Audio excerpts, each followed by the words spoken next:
Hello boys and girls, Miss Morris here again. Penny's here for company too.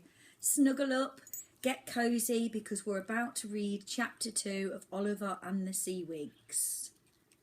Whoever's listening, you, your parents, your brothers or sisters, get cosy because here's chapter 2, it's a long one. So far, Oliver's parents had disappeared. They'd gone to discover these islands that had appeared near their home and they just disappeared. So let's see what happens next. Chapter 2. Most people would be a bit alarmed to find that their parents had disappeared, along with a whole bunch of uncharted islands.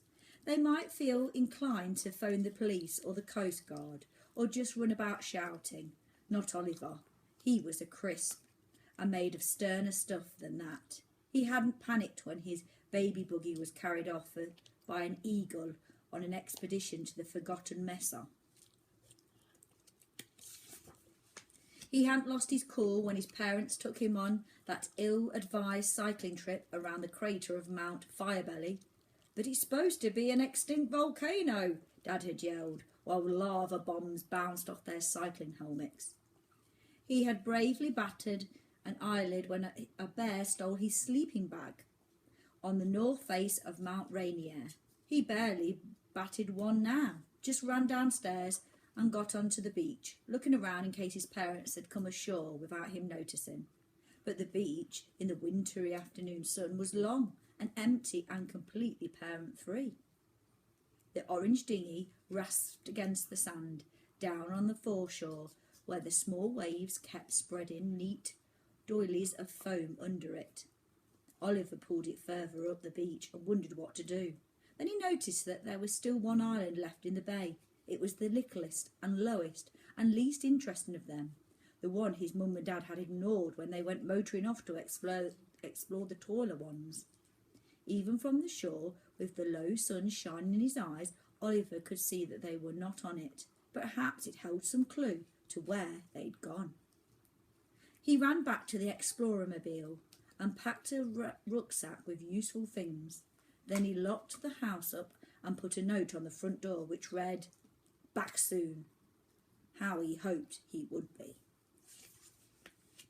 He scampered to where the dinghy waited and shoved it out into the sea again. Whap, whap went the waves, slapping its blunt orange nose. Oliver heaved himself aboard. He couldn't work the outboard motor because his arms weren't strong enough to tug the starter cord. But there were oars stowed neatly on the bottom boards, and he pulled them out and started rowing. It didn't take him long to reach the island, where he pulled the dinghy up to the sheltered shoreward side.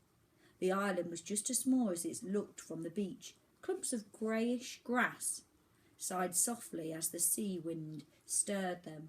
There were snaggles of driftwood, festoons of weed, and a length of old tarred rope. There was a ramshackle heap of twigs balanced on the pile of boulders, which were the highest place on the island. That was all. It took Oliver less than a minute to walk right across the island to the far shore, where he stood looking out to sea. Now you can see he was going on the dinghy across to the island.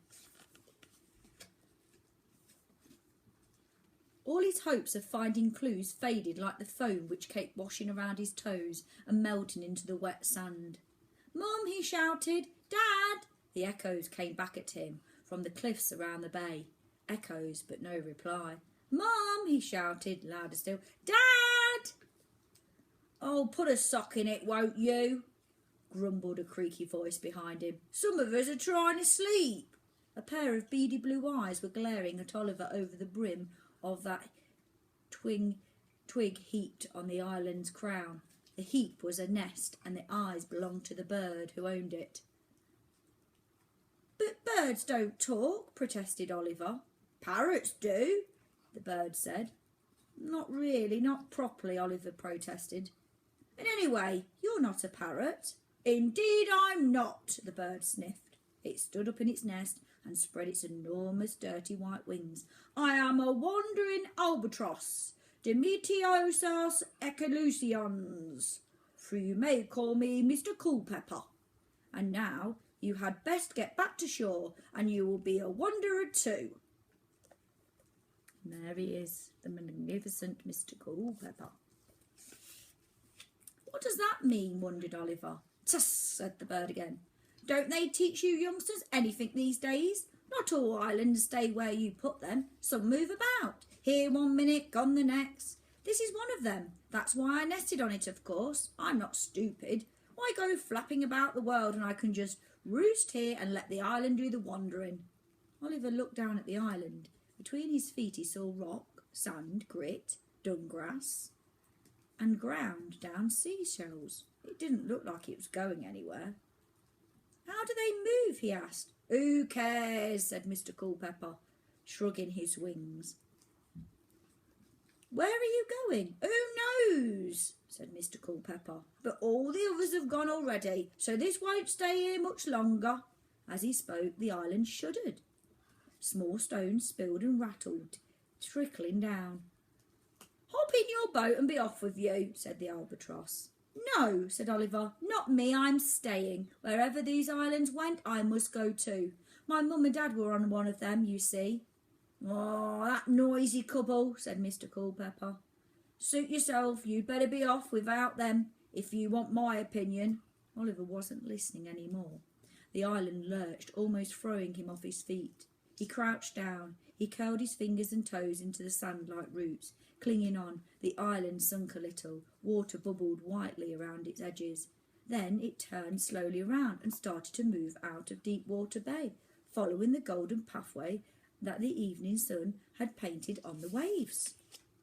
As soon as it was used to the movement, Oliver ran to see where he'd left his boat and made sure it was safe above the tide line. Looking back, he watched the shore fall swiftly behind. A fiery shard of the sunset reflected for a moment from the window of his own bedroom, and he felt very sad that he would not be sleeping there that night. He almost launched the boat and rowed back to the beach. It was not too far, not quite, not yet, but there would be no point in going home without Mum and Dad. Without them, it wasn't really home at all. So he turned back on it and watched the sun dip into the western sea and ate a sandwich. What's that you're eating? Said Mr. Culpepper. Tuna mayonnaise, said Oliver. The albatross snorted. Newfangled muck. He spread his wings and soared out over the sea in the twilight, dipping down to snatch a fish out of the waves. Oliver sat watching the empty sea, hoping for a glimpse of the other islands. He watched until it grew too dark to see anything at all, then curled up in a grassy space amongst the rocks, put his rucksack down under his head for a pillow and slept. All through the night the island kept moving. Oliver slept soundly, smoothed by the island's steady motion and the snore of the sea upon its shores. Then through his dreams he heard another sound. Duff it went, and oh! Oliver sprang awake. The sky was palest grey, and a few last stars were fading. A wind from the west whispered the grasses. Bother! Said someone nearby. It wasn't Mr. Culpepper. The albatross was sleeping still, safe in his scruffy nest, with his head stuffed under his wing. Mum, said Oliver hopefully. Dad? He clambered over the rocks to the beach. There on the shore sat a mermaid, rubbing her nose. Oh, who put this island here? She said. Not me, said Oliver. He had never seen a mermaid before. In fact, he had thought they were just in stories, but then he'd never seen a moving island or a talking dumbo albatross or whatever it was till yesterday, so he wasn't as surprised as he might have been. The mermaid seemed to be about his own age and was starting to get a black eye. There I was, swimming about, minding my own business, she said, and suddenly there's an island in the way. There she is, developing a black eye.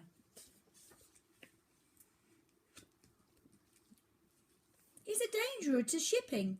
That's what it is. It's a wonder I wasn't knocked unconscious. Have you seen any other islands? Asked Oliver. My mum and dad are on one. I'm looking for them. Oh, sorry, said the mermaid. I didn't even see this one. My eyesight isn't very good. I can hardly see you. Come over here. You're just a blur. Oliver went closer. The mermaid frowned at him with vague blue eyes. Well, she said, you're an odd-looking character. There she is. Oliver thought that seemed pretty rich coming from someone who was at least half fish, but he was a polite boy and did not try to argue. Instead he said, "My name's Oliver." "Mine's Iris," said the mermaid. "You don't know a place called Farsight Cove, do you? I was told there's a beach optician there.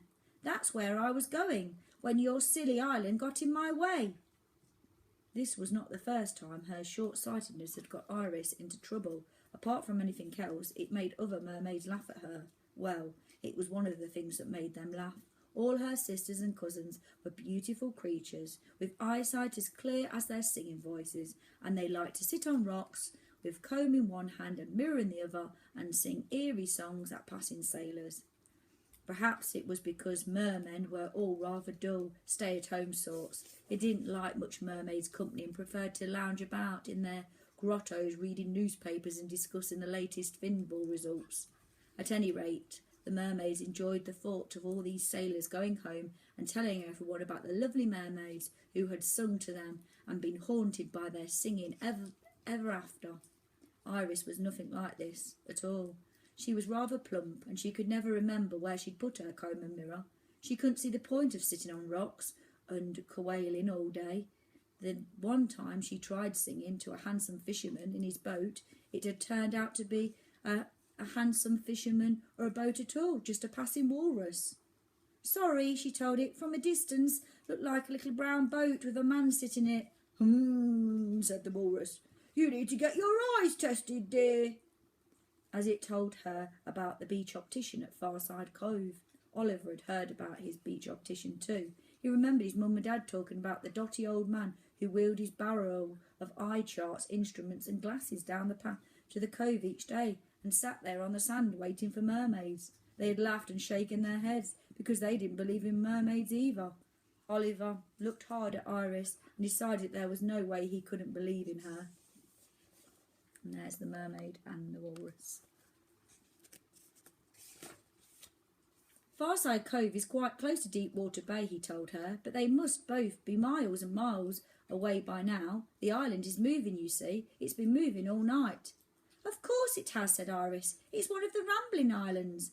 "The what?" "The Rambling Islands. They're not really islands at all. They're alive, although they're made of stone. They wander the oceans, and they're always getting mistaken for ordinary islands, but really they're more like big stony giants." "Oh," said Oliver. "Well, where is it going?" "How on earth should I know?" asked Iris. "You really do say the strangest things. I expect it's just rumbling around collecting stuff. That's what Rambling Islands do. But I suppose you could always ask it." Oliver looked around bewildered. How could he ask rocks and stones and grass where they're going? Well, he could ask them, but how could he expect them to reply? "Oh, I'll do it," said Iris wearily. She slapped the nearest rock as hard as she could. "Hello!" she shouted. The movement of the island changed. It slowed and turned from side to side. Mr. Culpepper woke up with a squawk and demanded to know what was happening. Slowly the island lifted from the sea. There was a rush and a gurgle of falling water draining from its edges. It rose cliff-high, and the waves rolled past it far below. Oliver went to Raggedy Edge and looked over. He saw that the island was really just the top of a vast stony head. The grass was its hair. Water ran down its face, limpet stumbled its cheeks, seaweed and old carrier bags were tangled in its bushy eyebrows. Two big eyes peered up at Oliver. And we're going to leave it there. Now, boys and girls, I've got some questions for you to answer about the text. So let's have a look, see if you've been listening. Questions about chapter 2. Number 1. What were two things might most people do if they found their parents to be disappeared? What animal carried the baby buggy off in the beginning of chapter 2? What bounced off the helmets on Fire Belly Mountain? What colour is the dinghy in the story? What word describes how Oliver moved from where the dinghy waited? What was Oliver's sandwich filling? What was wrong with the mermaid's eye? What did the walrus tell the mermaid to do? So 8 questions there. You can listen to the story again and see if you can answer them. I'll see you again tomorrow. Bye for now.